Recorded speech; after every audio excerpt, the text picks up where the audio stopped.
it's your tips, Daggy, with you flying solo on a public holiday Monday to look at two pretty good cards from Warwick Farm and Mornington. We'll kick off at Warwick Farm, where the rail is in the 5 metre position from the 1,000 to the winning post, 3 for the rest of it on a good track. The weather should be good this afternoon. And as I said, not a bad card to get stuck into. In the first, we've got the 2-year-old fillies stepping out in a maiden over the 1,200 metres. But I was looking at a couple that were a bit of a price when I did the form. They firmed a bit this morning. First of which is the top weight, number 1, Arctic Glamour. 2 very nice trials. Steps out here. I think it's a horse with some talent, can take up a spot. And I treated the danger actually as the Chris Waller runner, Jolly Star, expensive yearling, who was put out after a trial last time, has come back and won a trial since. Looks sharp enough. I think they can fight at the finish, actually. Always a bit of a concern taking on the Waterhouse 2-year-olds this year, but I think they can both run well here. We've got the boys version up next, another maiden for the 2-year-olds.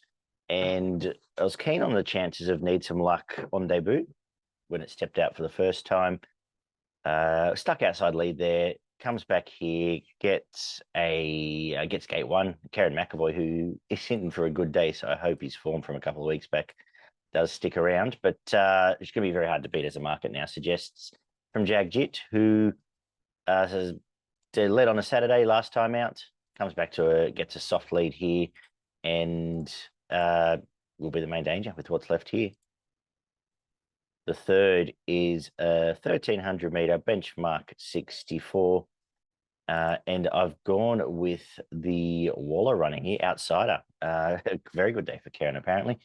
Inside gate, I like that win resuming. I like the fact it's going to lead this. And I do have a little bit of a question mark over the favourite. I just got too far out of its ground last time at Canterbury, but Warwick Farm will suit and can run well here, but I do need to see it win a race. It's also had a bit of a better opinion of. So at the each way play, I'm going to stick with Outsider in the third. The fourth is a 5-year-old and up benchmark 72. And as usual, when we get to these sort of races, there's not much here.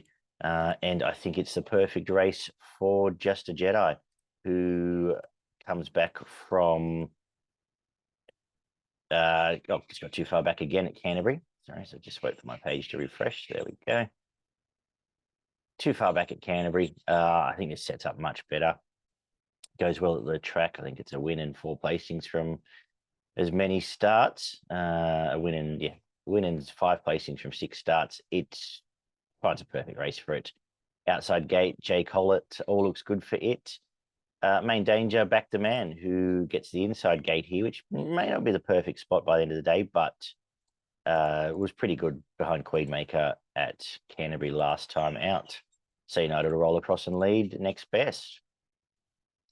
The fifth is a 3- and 4-year-old benchmark 64, and I'm going to spec one coming from Newcastle here, Louisville. I thought that wasn't a bad Australian debut over from New Zealand. Chase Time Quest, who's a horse that goes okay. And I thought around the $6 it was when I did the form. It's been back this morning. Just look at this. I think it runs well here. Louisville, second up in Oz.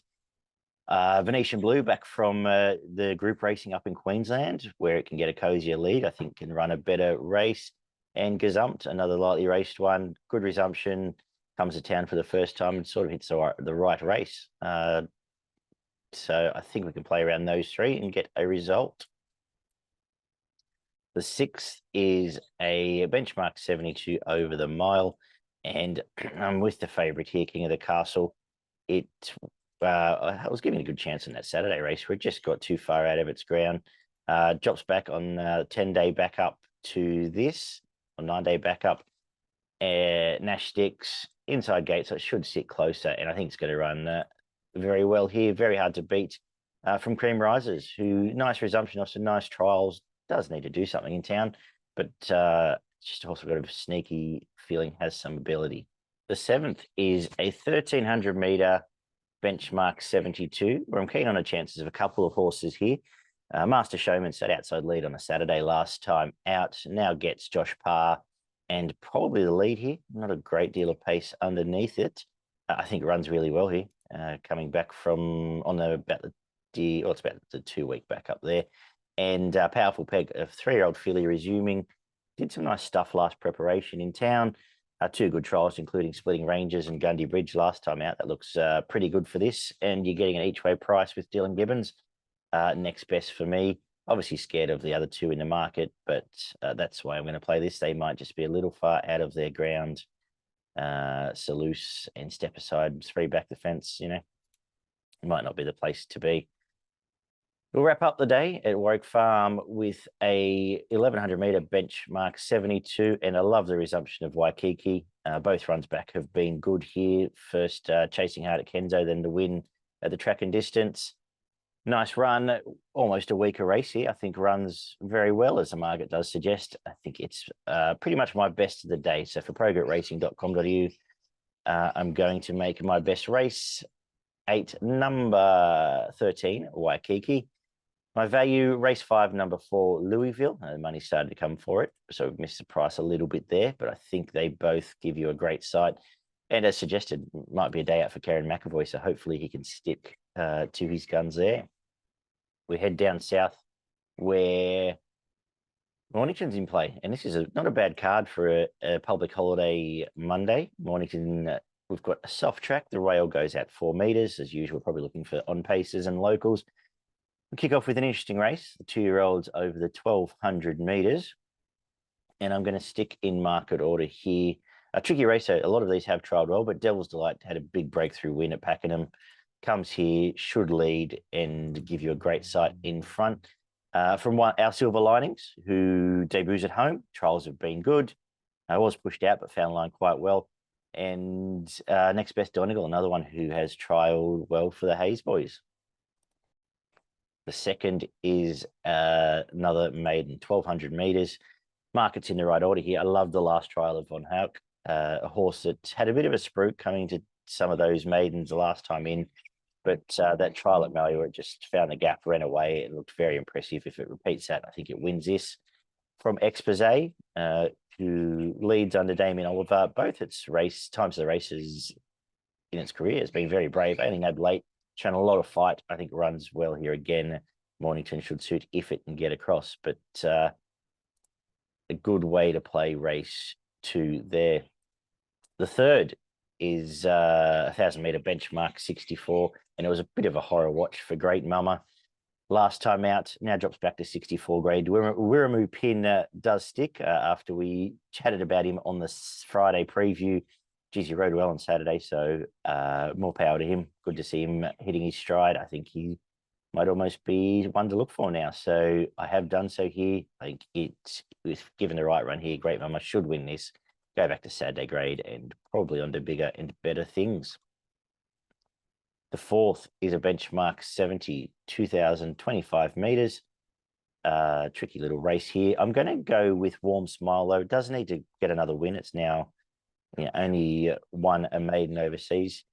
Has run well in Australia pretty much every time out, including last time out a 3rd in stakes grade in Adelaide. Drops back here around each way price from the inside gate. It took up a spot there. I think you can do the same here. I think around the $5 or $6 mark, I'm going to back it. And I am going to back Mystery Moment, who comes off a nice win again for our man Penny, and should run well again. About $8. I'm going to cover both and hopefully get a result out of the fourth. The fifth is a benchmark 78, again over 2025. One of the lowest benchmark 78s I've looked at for a little bit. And if Chicago Bears are ever going to win a race in Australia, this is it. No, it went okay without savaging the line in town last time. Drops back here, and I just can't find any challengers. Ben Melamon, who rides well enough here and should be very hard to beat, from Chartres, who is a wet tracker, off a breakthrough, coming home. They're all ticks on the soft track here, so main danger. And I couldn't find a third pick in this one. Benchmark 70 level for the 6 is 1,000 metres. And I'm going to stick with Our Heidi. We've got the form out of that Psy race in this next couple of races here. But Gary Lowe takes some weight off. Should take up the lead here at Mornington, which is never a bad thing. and I think can run well around the $5 mark at the moment. From Mamaragan, who's fresh stuff last prep, would easily win this. 10 weeks off, 2 trials, last trial, very nice return trial, then a quiet one out the back. Some weight relief for Luke Campbell, and around a $10 mark, I will also cover. I think they're the 2 key chances here and a good way to play the race. Second last is a 1200-meter benchmark 70, and nothing went right for Mrs. Chrissy at Flemington last time out. Sprawl at the start, got stuck on the outside fence there, which is never usually the place to be up the straight. All things being equal here, if Carleen Heffel can get her out of the gate, she'll jump straight to the front and she'll win this race. On top for me, from Lucky Canuck, who's going okay. Again, comes through, chased south of Houston last time. Main danger for me, but if Mrs. Chrissy brings a probability, she'll blow this field away. We're going to wrap up with benchmark 64, 1200 meters, and I love these lightly raced Kent and Price runners. Number 6 Immortality is the one in this race. Great resumption. Debuted as a 2-year-old, put away, came back and won as it liked. Blake Shin sticks, good gate. It'll win the last as well. If there is a danger, I think it may well be the blue colours down the bottom here. Triples had the Sydney prep, then went down south and won very impressively at Kilmore. At 20s, if you're looking for a danger to throw into your exotics, that might be the one. But I think it's a pretty good way to finish the day on a pretty good betting card. If all goes to plan, we should get something out of it. But I'm going to make my best. Race 7, number... What am I doing here? Race 7, number 4, Mrs. Chrissy. I think race 8, number 6, Immortality. And race 3, number 2, Great Mama are going to be very hard to beat. I may even link them up as my main play of the day, actually. If I'm looking for a value, I think that sprint race 6, number 1, Mamaragan, is over the odds at the moment. Not a lot else around the rest of Australia. If you're looking for a good thing, Murray Bridge race 3, number 8, Fortis in Armis can run well, but a bit of a week, not much else going on out wide. So we'll wrap it up there. Beaver and I'll be back Wednesday morning to look at Kenzo in the meeting from down south. Take care. Good punning today, guys, and enjoy the long weekend. See you soon.